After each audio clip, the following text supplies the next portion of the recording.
వినాయక్ చెప్పండి, ఒక లెటర్ రాశారు అని చెప్తున్నారు. చంద్రబాబు నాయుడు తీరు, అదేవిధంగా ఏవైతే టీడీపీ గతంలో ఓడిపోతూ వచ్చిందో ఆ స్థానాలనే బీజేపీకి కేటాయించారు అనేది కూడా సీనియర్ల ఆవేదనగా కూడా కనిపిస్తోంది. ఏముంది ఈ లెటర్లో?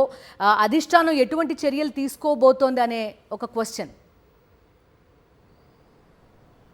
అంటే రాష్ట్రంలో జరుగుతున్న పరిణామాలు కావచ్చు, అదేవిధంగా చంద్రబాబు నాయుడు తీరు మీద జాతీయ నాయకత్వానికి సీనియర్లు రాసిన లేఖ బీజేపీలో తీవ్ర కలకలం రేపుతుందని చెప్పుకోవచ్చు. ఎందుకంటే 2 దశాబ్దాలుగా తెలుగుదేశం పార్టీ గెలవని స్థానాలను బలవంతంగా బీజేపీకి అంటగట్టే ప్రయత్నం జరుగుతుందనేది ఇక్కడ సీనియర్ల ఆరోపణ. ఇందుకు సంబంధించి మొన్న 2 రోజుల క్రితం సీనియర్లు దాదాపుగా ఒక 10 నుంచి 16 మంది సీనియర్లంతా కూడా రాష్ట్ర పార్టీ కార్యాలయంలో, అదేవిధంగా రహస్యంగా మరొక లాడ్జీలో కూడా వారు సమావేశం అవడం జరిగింది. దాదాపుగా 6 గంటల పాటు వారు చర్చించిన తర్వాత ఇదే విషయాన్ని పురంధేశ్వరి, రాష్ట్ర బీజేపీ అధ్యక్షులు పురంధేశ్వరికి, అదేవిధంగా రాష్ట్ర ఇన్ఛార్జిగా జాతీయ నాయకత్వం నుంచి ఇక్కడ పనిచేస్తున్న మధుకర్జీకి, ఇద్దరికి కూడా వివరించడం జరిగింది. ఆ తర్వాత దీనికి సంబంధించి ఒక లేఖను వారు జాతీయ నాయకత్వాన్ని పంపించడం తెలుస్తుంది. ఇందులో భాగంగా మనం చూస్తే కనుక 2 దశాబ్దాలుగా ఇక్కడ బీజేపీ ఏదైతే తెలుగుదేశం పార్టీ ఎప్పుడు కూడా గెలవని, 2 దశాబ్దాలుగా గెలవని అనపర్తి కావచ్చు, బద్వేల్ కావచ్చు, జమ్మలమడుగు కావచ్చు, విజయవాడ వెస్ట్, ఆదోని లాంటి సీట్లు బీజేపీకి కేటాయించడం మీద ఒక తీవ్రమైన ఆగ్రహం అయితే సీనియర్లు వ్యక్తం చేస్తున్నారు. ఇక్కడ తెలుగుదేశం పార్టీ గెలవని స్థానాలను బీజేపీకి ఏ విధంగా ఇస్తారనేది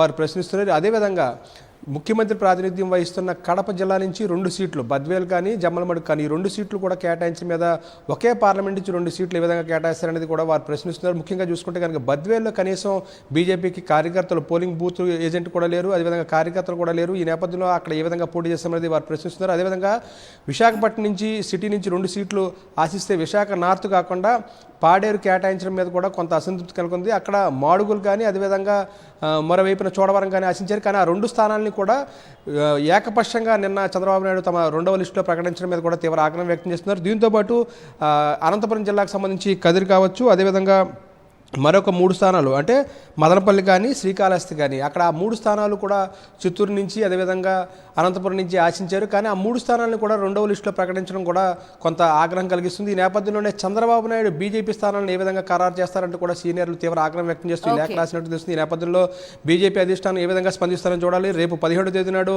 ఇక్కడ చిలకలూరుపేటలో ప్రధానమంత్రి పాల్గొనబోయే సభలో ఏ విధంగా ఈ సమన్వయం కొనసాగుతుందా, లేదంటే కనుక అక్కడే ప్రధానమంత్రికి ఫిర్యాదు చేస్తారనేది కూడా మనం చూడాల్సి ఉంటుంది. ఓకే వినాయక్, సో ఎలక్షన్ కమిషనర్ల నియామకం పూర్తయింది. వాళ్ళు ప్రస్తుతం ప్రమాణ స్వీకారం చేసినట్టుగానే వెంటనే ఎన్నికల షెడ్యూల్ విడుదలవుతుందని చెప్తున్నారు.